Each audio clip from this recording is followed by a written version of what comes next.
Welcome back to Morning Express live on ADBN television. For our second half of conversations, we're joined over the phone by a public affairs analyst, Mr. Ben Agunloye. Hello, Mr. Ben. Good morning. Good morning to you. Thanks for joining us on the program. You're welcome. I'd like to get your reaction to a number of stories making the rounds. Firstly, is news that the African Democratic Congress, a party formed in 2005 by Chief Ralph Nwosu, is now the opposition platform for a coalition party with the likes of former Governor Nasir El-Rufai, former Vice President Alhaji Atiku Abubakar, and Mr. Peter Obi reportedly looking to form a formidable opposition to challenge President Bola Ahmed Tinubu in 2027. Let's get your reactions to this. Well, it's not strange to see people looking for grounds to form a challenge. And I think that it is better for the polity if they are crystallizing into one scenario.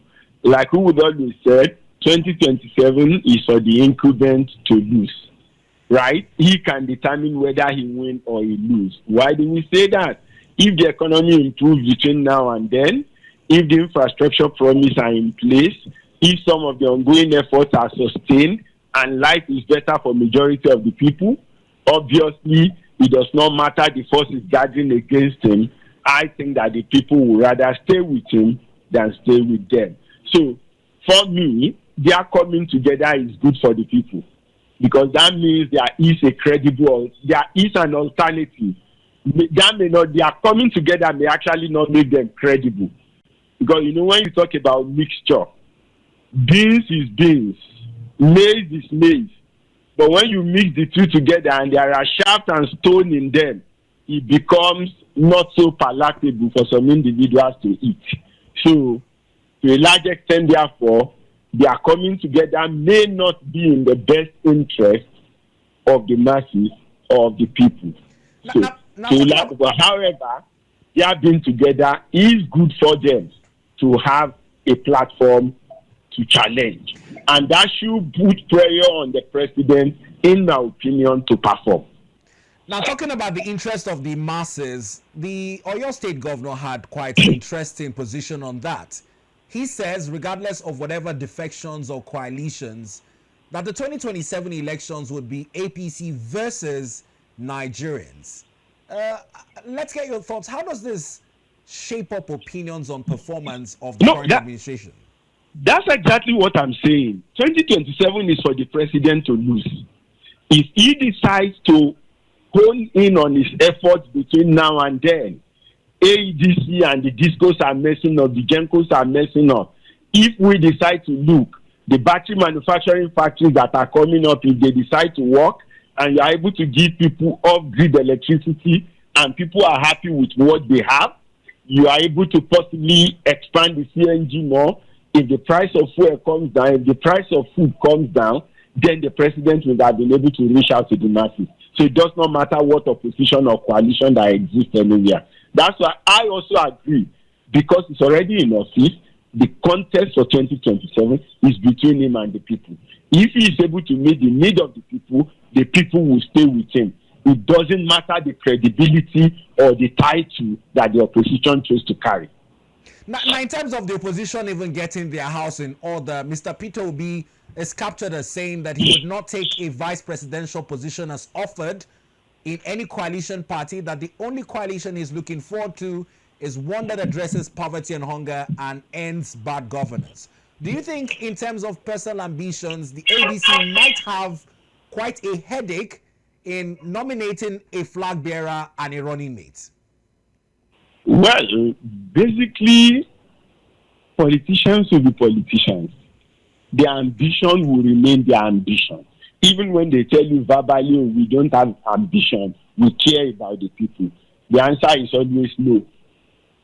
And I will say that point blank.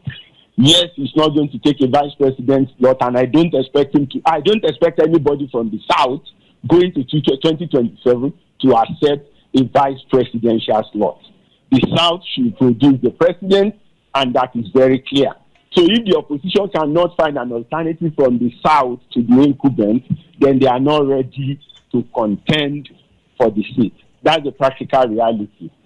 But for, of course, the individuals that are involved, the question will be, are they really ready to jettison their personal interest for the public good of the nation? The answer is also no.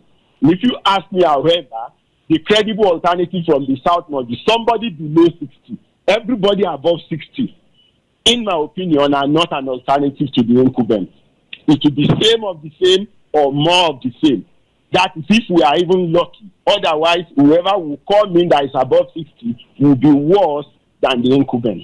So for me, the alternative, wherever they will produce it, must be somebody below 60. If they cannot find one, then they have not provided an alternative for the nation. Mr. Ben, can you care to tell us the rationale behind this age cap that you're putting as a caveat for the next presidential candidate under the coalition party? Yeah, because majority of them above 60 who are junketing around the nation and the world right now, in my opinion, have been tested. What we need is a team. And how many of them actually have a team that is tested and trusted? The incumbent seems to have the largest team among all of them. And we have seen how he's struggling with settling in. So let's have people who have fresh ideas. And for you to have people that have fresh ideas, they don't have to be the digital resistant generation. They have to be digital migrants. And anybody who is digital migrant, in my opinion, is still below the age of 60. Well, this is a rationale I think is gaining popularity amongst Nigerians who believe in the not too young to run ideologies. Let's look more on the executive and their performance thus far. We're counting down to President Bola Ahmed Tinubu's midterm anniversary. There are reports this morning that the president will also be convening a summit with his ministers, governors, and party chieftains to honestly assess and reposition their track record as it concerns the Renewed Hope mandate. In fairness to them, how would you assess their midterm? Well, midterm, I think a few things have been done, but a lot have been largely undone. As far as I'm concerned, in power, I will score this regime less than 10%. And I think that the Minister of Power has no business remaining in the cabinet if they are serious. I also think that defense have not done too well. We've seen the military running around, but in my opinion, I think the two ministers are definitely not putting enough bite into supporting or sustaining what the system requires. And I think that the fact that they are both from the Northwest, perhaps, is not also giving us enough balance in terms of opinion. So if you're going to have two ministers in the Ministry of Defense, I think that perhaps they should at least come from two different geopolitical zones, not from the same zone, so that they can look at the nation differently and see the system differently to a large extent. We are a diversified people. Of course, in internal affairs, I've seen a few things done, but I don't think we still have done well enough with prison. There are still racketeering in even the passport that we still have been cleaned up, because there are still people demanding 150% of the official price. And the agents are still there, both in uniform and out of uniform. So yes, the minister had worked, but I think that the work still needs to be harnessed home. Well, maybe the culture and tourism fellow is picking up, but he needs to do more because there is a lot for the nation to get from tourism. The roads being constructed everywhere, I think that they should begin to finish them off. And it's time that we begin to take a new strategy to look at the nation. Putting down a road in the tropics to be constructed for 8 years, I don't think is good enough. Even 4 years is not good enough. In some part of the nation, the active time for constructing road is between 6 and 8 months. So if you need to break it into sections and give it to different contractors so that the job is done and you know when you award the contract in August, by April of the next year, when the rain will peak, the roads are done and people can use it, rather than put people through needless suffering in the name of road repairs. So I think that, yes, they are working in this area, but we need to see more. But generally, I would say that we have not felt sufficiently the positive impact of the action that the government is taking. Yes, they are doing things. We could see they are doing things. But I think there are more movements than action and results. And so they should begin to hone in, to begin to now look at, okay, we have put so much in place. What do we do to ensure that these things are actually resonating with the people? When you produce food and the food cannot get to the market, or the cost of it getting to the market is too high, it will not impact on hunger. And like we would always say, you cannot, hunger does not respond to philosophy. That's the practical reality. You can't make hunger respond to philosophy. Hunger would only respond to food.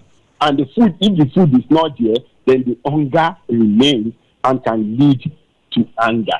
So generally, I also knew that at the takeoff, they have what they call the Performance Evaluation Office.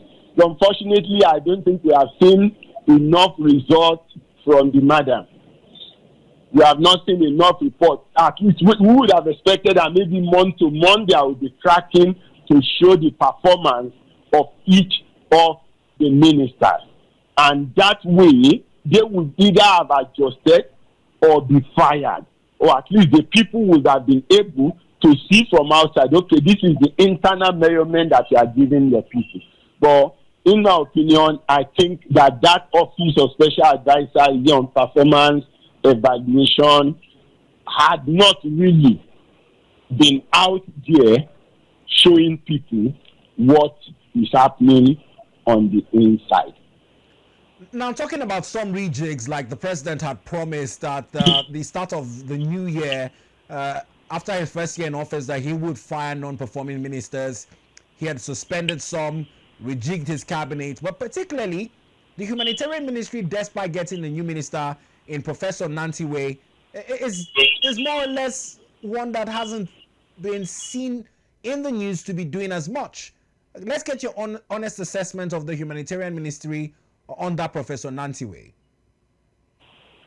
Well, I'm not feeling the ministry. That's the practical reality. I'm not feeling the ministry. I don't know if there are people feeling them. And the truth also has been that you've got a lot of other intervention agencies. I think possibly that even NEMA is more visible than that ministry. So there is the need to redefine, just like the president had the new MD coming in, the new management coming into NNPC and defining what their KPI will be. I think that we need to have KPI for these ministers, and then we need to have, of course, the major points, like the timeline. And so when you check from their KPI against their outcome, then you know who has performed or who has not performed. There is that saying that if you aim at nothing, you will eat it at all times.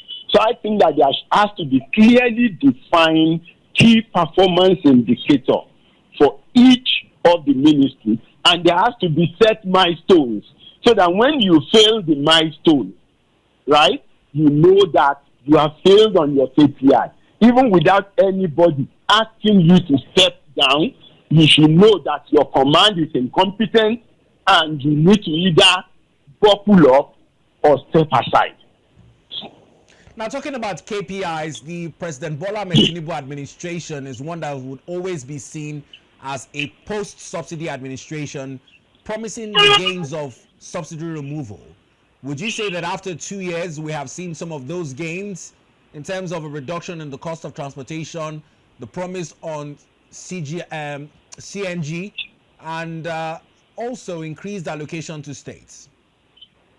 Well, increased allocation to states is automatic. But when you also even talk about the increased allocation, check the dollar value, what used to be and what it is now. I have items that I do import. The prices have not changed from $1,000 that they were when you have the client, right? But you will realize that it was 400,000 sometimes back, it was 600,000 sometimes back. So right now it's about 1.7 million, right? But the external price remains $1,000.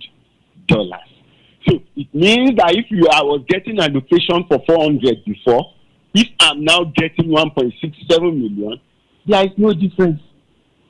So when you talk about increased allocation, I really think we should bring it down to the dollar value and compare. And that tells you if there has actually been any increased capacity. Yes, the CNG absorption has been very slow, and that's clear. Majority of the people who are closer to the top have their investment in filling stations. A lot of the filling stations we see around were built on loan, right? And so they will not close their eyes and look at people transit needlessly to CNG and abandon their investment and their loan and their collateral. So if you ask me, therefore, we still need to do more in that angle. And there is nothing wrong with us bringing in the electric cars. Up till now, it's still more of talking and talking. I want to not just see agreement, not just see road show and road talk. We want to see electric tricycles run in Nigeria. We want to see electric cars run. But while you are running to get those assembling plants here, make sure that the battery factory in Kaduna, the lithium battery factory in Nasarawa are operational. And even with the lithium deposit in the FCT, you are building more. That way, because some people argument that if you bring in electric car, but we are an oil producing nation. We are also a lithium producing nation. So if we are a lithium producing nation, it means that if we begin to use the battery that are produced here and we begin to export battery, then you have less dependence on oil. We have talked forever about diversification, but the diversification has not happened. So I think that today, the lithium array gives us an opportunity to diversify from oil to electricity. But some people will now tell you, Obasanjo, she tied somebody some years back, why will we be importing electric car in an oil producing nation? No. Sometimes there is that saying in the Southwest that what you are selling is not what you eat. Because if you eat what you are selling, you eat into your profit. So if you actually have what you are not eating to sell, if you can afford not to eat what you are selling, it is better for the business because you have alternative. And so I think that the CNG and the electric channels of cars should be promoted. The off-grid electricity should be promoted. That way we depend less on the discos. We depend less on the gencos. And people can run their businesses and can actually plan. Now, still talking about some interventions that the presidency continues to boast about, interventions like the Students' Loan Scheme, which he says has largely benefited Nigerian students and created more access to funding for higher education. How would you rate the NEL Fund initiative under President Bola Ahmed Tinubu? Yes, I think that it has helped and it has indeed stabilized some students in some environments. So to a large extent, for those who have applied, virtually everybody who had applied and had the right submission had gotten it. So I think that for NEL Fund, it's a pass mark. For me, the NEL Fund is a pass mark for the government. So yes, there are people who are now talking about the fact that what do we do about people who are in private universities which are currently not covered. I really don't know, but I think that there might be the need to define what percentage, right, of support that you can give to them. Because if you are saying you can provide as much as 4 million per each student over the time, that may not be enough to pay the tuition in a private school. But if it can pay a percentage of it, and then the parent and the child can look for the rest, I think it will make some sense. But be that as it may, as it stands today, for the public schools where it is applied, I would say it's a very great relief for many parents and for the children themselves. Yes, 20,000 cannot sustain them in a month, but at least the fact that you know that 20,000 will come makes a difference in your planning and in your estimation for the month. Now, Mr. Ben, a lot of emphasis has been heaped on the need for an adequate census to encapsulate our planning in terms of our population and for our fiscal expenses each year. our budget, beg your pardon, our census continues to elude us, and conversations on our social register are also had in that perspective. What's the onus on the President Bola Ahmed Tinubu administration to hold a census? Should it be prioritized before the elections or post 2027? Oh, census should be held this year, not even next year. We had the census in 1973, which we could say was not conclusive, and the next one after that was in 1991. That's after 14 years, after how many years? Almost 17 years. And then after 91, we have the next one, was it 2006 or 2007? That's another 15 or 16 years. I think that gap is too wide, because when you check it, if you have 16 years between census, it means that some babies who were in the womb during the census in some part of the country are already mothers by the next census. So it doesn't give us room for good planning and application. So for me, census should be a priority. For me, it shouldn't just be physical head count alone. It should be full biometric. Full biometric should be what we are running for everybody. And when we are doing the next census, we should not judge the question of religion. We should not judge the question of ethnic. We should not judge the question of residence. So that I will know, oh, I am a Christian, I am Yoruba, I live in Abuja, or I live in Kano.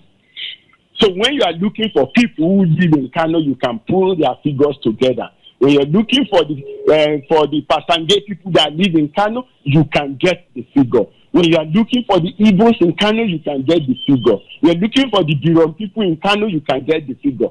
Not that you have data that you cannot speak to. We should have data that we can speak to.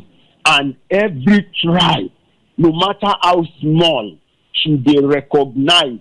They should be allowed to express themselves. That whatever data or form we are using should allow us to express ourselves. So that in the end, we know how many we are, we know what our preferences will be based on cultural affiliation, based on tribe, based on religion, and then proper planning can be done to capture these things. Not that you just make policies and you assume the policies will work and you are trying to deploy it and push it around the nation. It shouldn't be. Some states like Taraba, Adamawa, we've got like 6-7 tribes in some local governments. So trying to treat everybody like Hausa or Fulani, in my opinion, does not make sense. The same way in some part of the North Central and the South South, we're going to see that kind of scenario. And so we shouldn't treat the nation as if it is Northwest Hausa, Southwest Yoruba, and Southeast Igbo, and the rest of the nation does not exist. No, the census should give everybody their right identity. And it's something that must be done quickly so that future planning, even before, because we have a rolling plan that ends in 2025. The new rolling plan that will possibly start from 2026 should be able to use results from the current data. 2007 is not working. There were states without an university in 2007 that today can boast of 6 or 7 universities. It tells you that a lot of the dynamics in that state had already changed. There are single towns that maybe then had only one college of education, today are hosting 4 or 5 universities.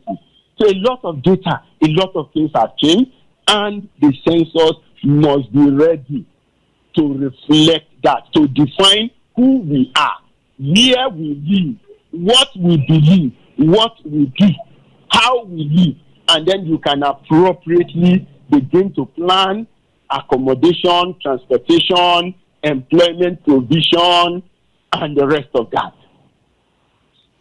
Now, in moving to other issues of our economic planning is the controversial report by Budget that the National Assembly inserted over 11,000 projects valued at 6.9 trillion naira into the 2025 budget.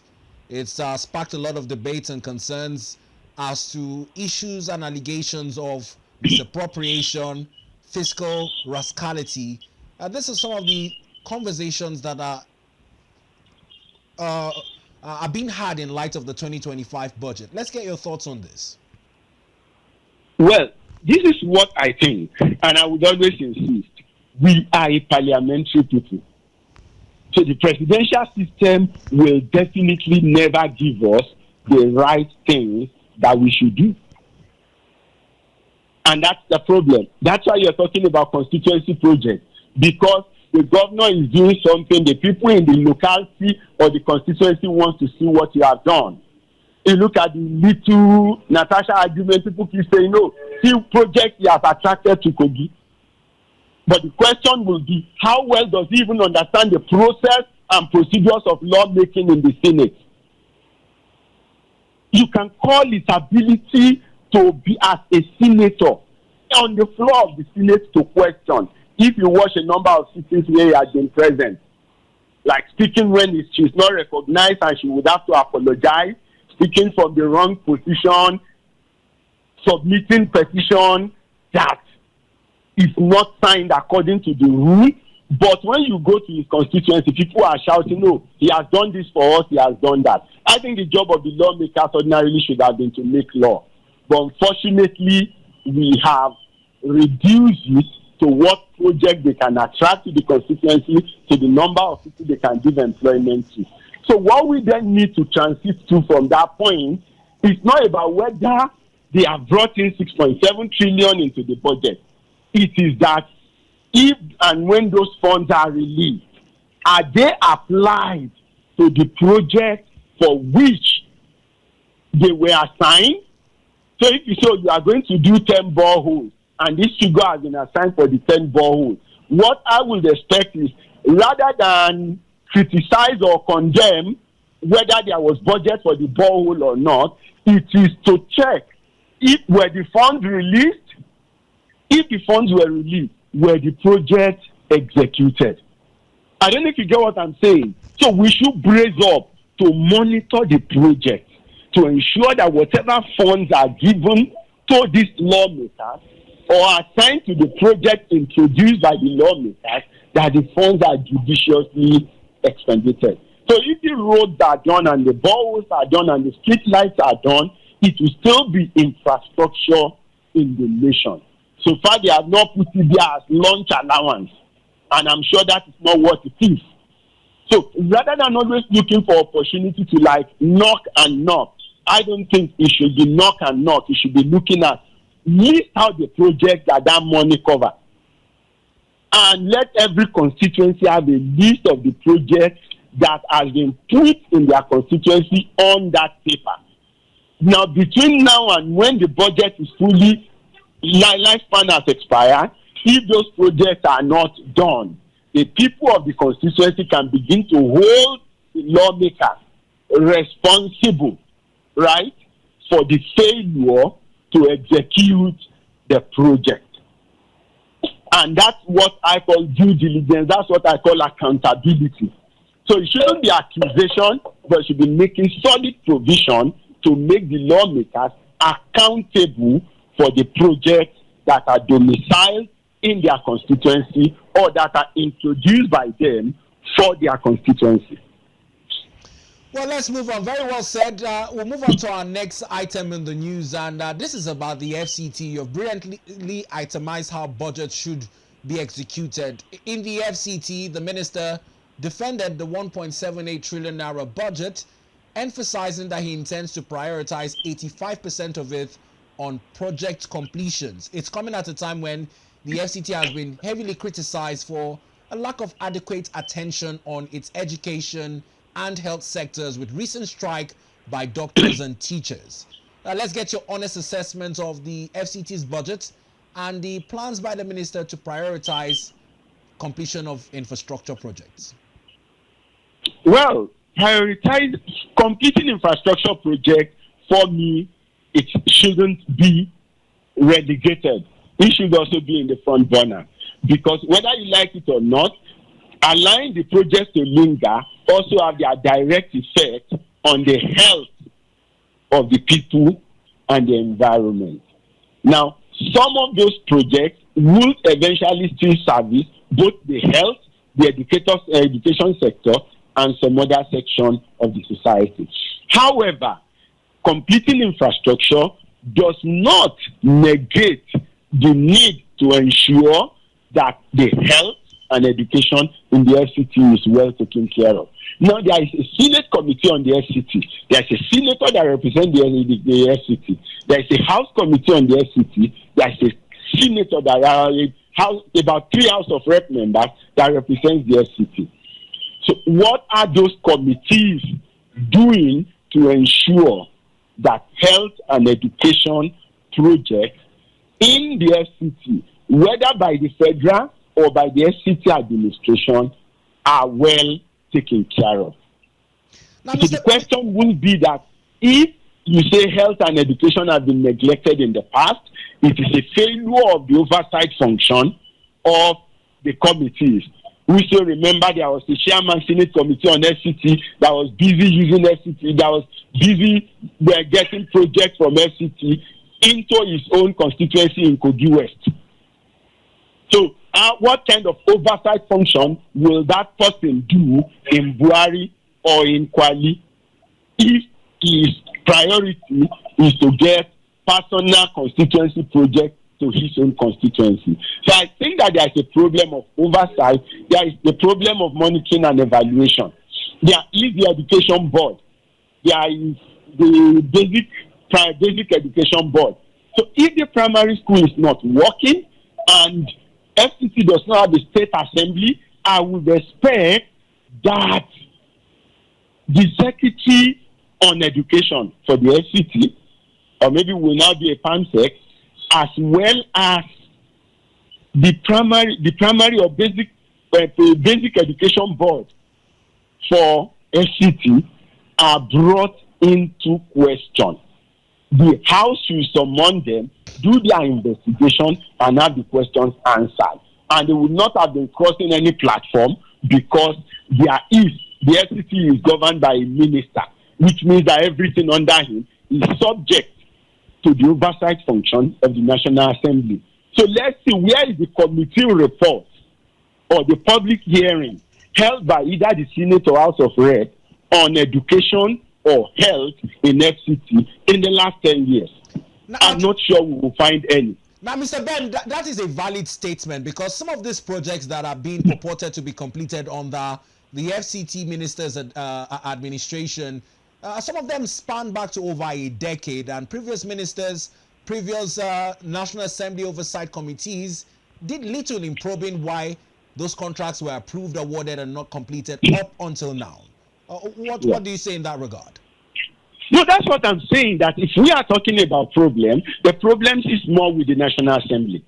They should be held accountable for projects that are not completed, because year on year you approve budget. The budget come back to you. So you should be able to look at what is the performance of last year's budget. Where are we on this project before you approve a new budget? And if the project will need to stay because there is no fund, it will be taken, it will be mentioned, and you know that when you are doing the next budgeting cycle, or if along the line there is fund, you will have a supplementary budget to attend to them. But the fact that the National Assembly committees never really cared, that's my opinion. They never really cared, in my opinion, and that's why there are no words out there telling us how many projects, because the committee should have been able to sit down and say, oh, this is the number of road projects in FCT that are abandoned. This is the number of school projects that are abandoned. This is the number of primary health care that are abandoned. There should be about 146. I'm not sure how many of the 146 primary health care are actually fully functional. How many of the solar boreholes or so that were saying maybe between 2011 and 2015 or thereabout, how many of them are still functional? What are the status of those places? The National Assembly Committee on Health and the National Assembly Committee on FCT and the National Assembly Committee on Primary Education should have these things in place. So it shouldn't just be going to UVEC to get allocation or to get contract or to get project. It should be that when you go to UVEC, you look at what is UVEC doing with FCT, what is UVEC doing with the other states. This is the failure of the FCT. This is where the partnership is not working. And this is what needed to be done. But I think that those oversights are completely missing.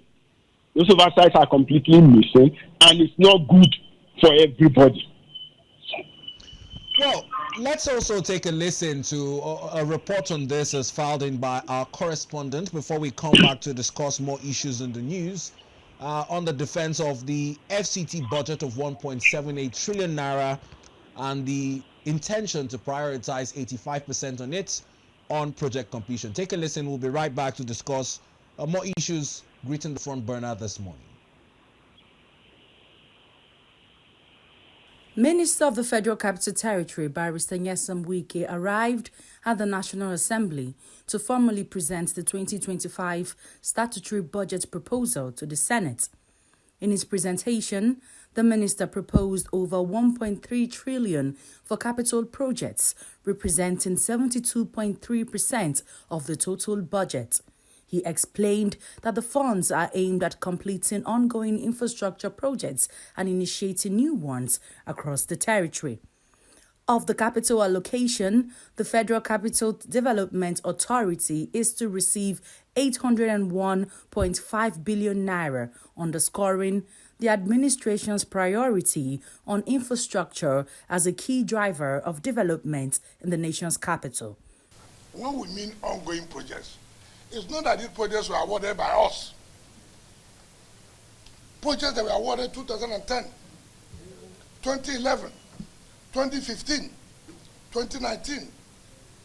In fact, 90% of the ongoing projects are not awarded by this administration.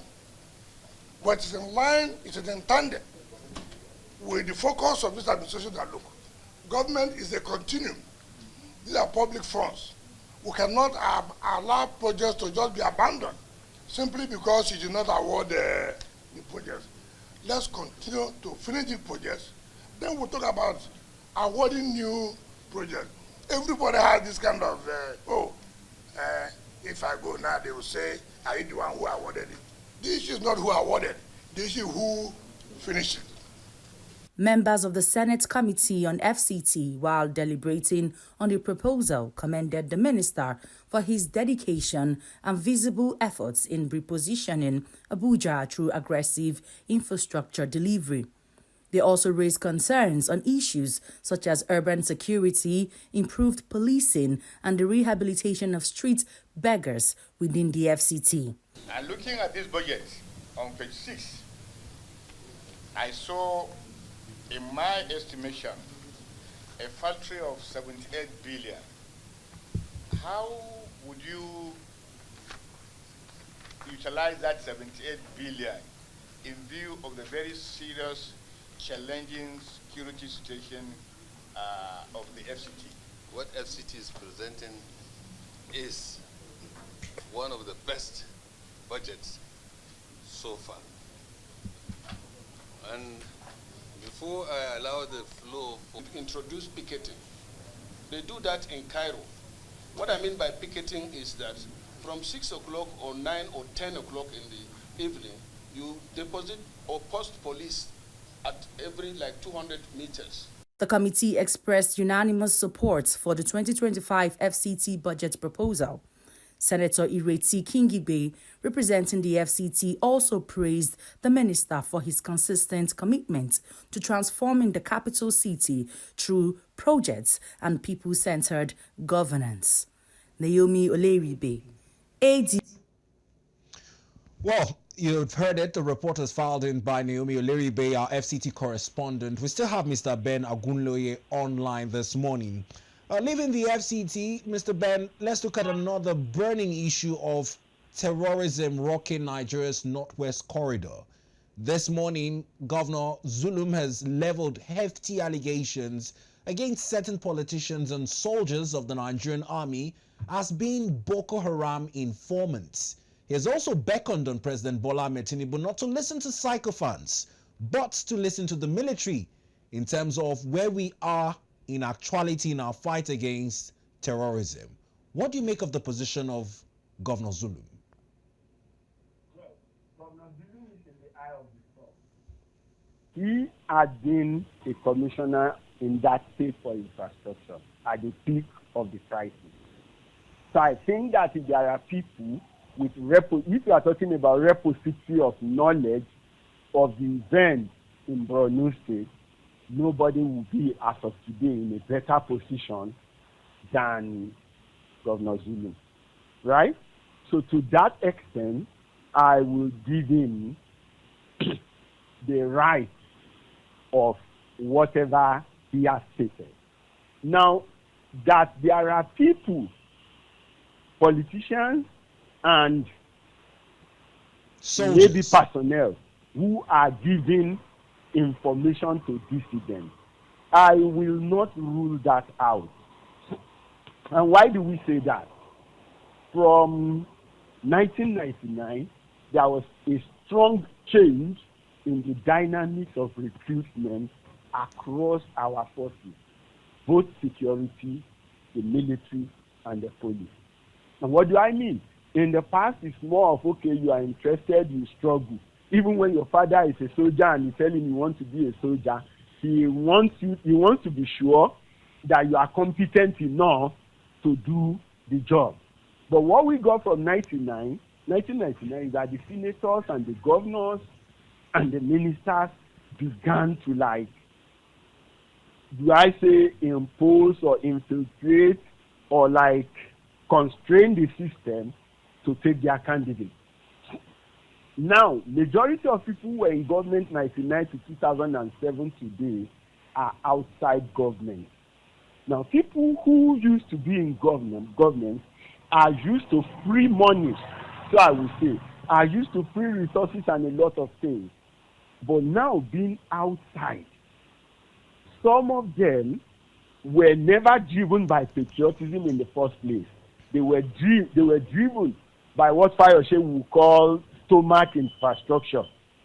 So if they were driven by stomach infrastructure, and there are people with baggages tagged, right, on them, they have brought you in, now you are a colonel or you are a lieutenant colonel or you are a director in the DSS or wherever. They brought you in at the issue. Maybe because you are a cousin, you are a friend, or you are connected with them in a way.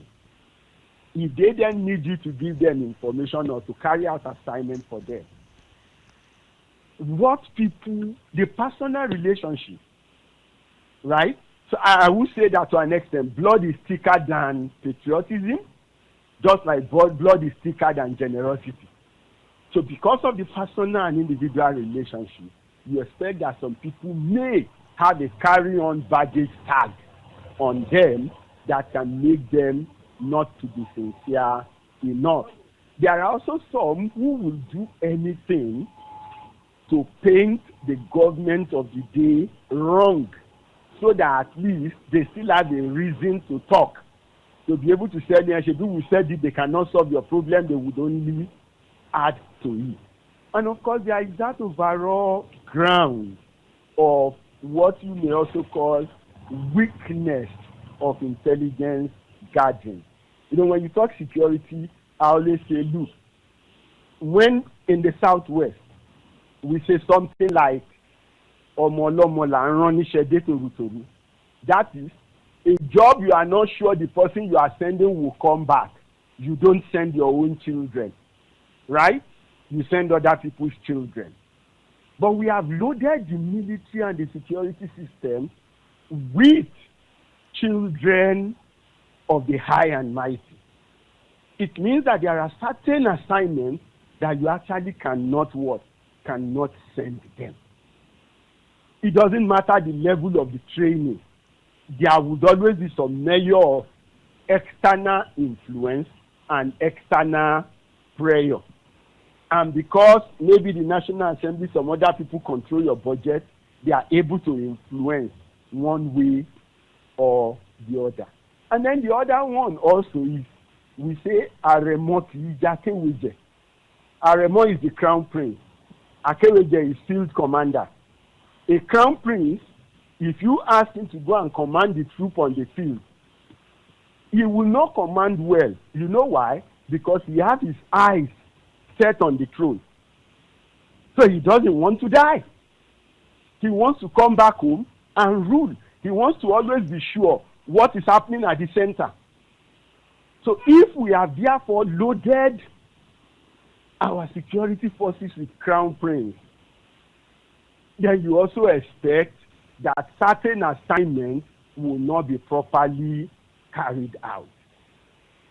People who will not sleep even in the bases where you have posted them at the slightest opportunity, they have more money than the salary you are paying them.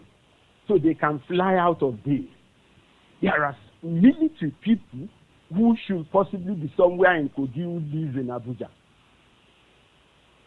I don't know if you get what I'm saying. Why? Because the resources and the kind of things they want is here. So they wake up in the morning and maybe head for Lokoja. But in the evening or by Friday, they are what? They are back. So how well do they interact with their troops? How well do they interact with the people? So to a large extent, we have had mixed multitudes in the system. Now, of course, some are also talking about maybe there were repentant extremists in the past who had been recruited into the security system. For me, recruiting a repentant Boko Haram into the army is like recruiting ex-convicts into the police. It's the same thing. You have found him guilty of armed robbery, maybe of robbery of one kind or the other. He gets a pardon or gets whatever, come out of prison, and then you put him on the police job. To a large extent, for me, if you allow him freely to run, if you are not quarantining him somewhere, okay, maybe you think you need some of his experience to do certain things, and then you keep him in an environment where that is the only thing he's doing. But not like giving him a free range and free opportunity to go on the road with weapons. So to a large extent, there is a place of coordination. There is a place of looking more direct at what we do. And that's why some of us think, now that the president is talking about the Federal Forest Guard, they should ensure that, number one, politicians are not involved in the process of who become. Rather, let them come from the communities, not from the politicians. The communities where the forests are located, people from those communities who are ready to be residents in those communities are those that we should be thinking of recruiting, are those that we should be thinking of training. And so primarily, they know that they are defenders of their own community. So that responsibility sinks into them, even at the point of recruitment, before you take them through training and then you return them. And so to a large extent, we will need to look at, in terms of personnel also, do we actually have sufficient personnel? I knew that the IBB regime was pulling down the strength of the army every quarter. That time it calls it quarterly demobilization. And a lot of people under 50, some even under 45, were retired from the military in the name of quarterly demobilization. Oh, we are not in a war, we don't need that size of army. And today we are now in a state of war. Now there is the issue in the Northeast, I want to believe, is because some of the troops that used to be there had possibly been moved to the Northwest. And so if you have done that, it's not that we have employed new people. It's not that we have trained new people that is sufficient to meet up with the gap. So I think that we need to look at possibly having another military training depot apart from Zaria, so that we can scale up the training and build the training of the soldiers, so that we can begin to look at building more and more capacity. If we have to scale up recruitment, we need to scale it up. Technology without human beings will not fight battle. US have all the technology, but what is the size of their reserve? The size of the US Army Reserve, Marine Reserve, is larger than the entire security forces in Nigeria. So to a large extent, beyond technology, there is that need for the people who will man the technology to ensure that the right decisions are taken. And because technology is a tool, it's not an end, it's a means to an end. So some people sometimes tell you, yes, we need technology, but we also need people. We need to do more recruitment. And obviously, Zulum is right to say that there are fifth columnists. You cannot doubt that at all. And then that there are sycophants around the president, that will always be around every president.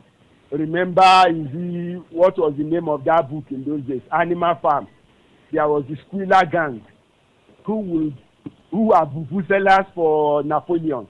Whatever Napoleon thinks should be stated is what they do what? Is what they state. But they tell the government or the people in power what they think they want to hear, not what is right.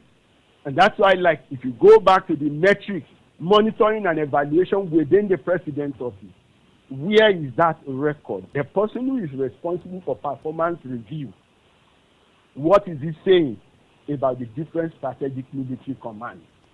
What do we know about their strength? What do we know about their effectiveness? And like we keep saying, security strategy is not what we should be discussing in the open or on air. There are certain things we think could be done, but that, of course, because if you say them on air, you have already told the opponent you've what let your secret out of the bag, and then they begin to prepare for it. So sometimes I also think that we talk too much in the name of trying to maybe showcase whatever, and I don't think it's necessary. Until you have covered the intelligence angle, talking to intimidate will not work. When you go around the British system, it tells you camera is watching. That is intimidation. But the camera is actually there watching, which is preparation. I don't know if you get what I'm saying. I get you. So you need to have the main before we begin to talk about it. If you are going to move through from the northwest to the northeast, then the people in the criminals in the northwest hears about the movement, they wait. Once the troops are gone, they know that your boots on ground are less, and then they can perpetrate their atrocities. So to a large extent, we should find a means of doing our things seamlessly without making so much noise about noise. it.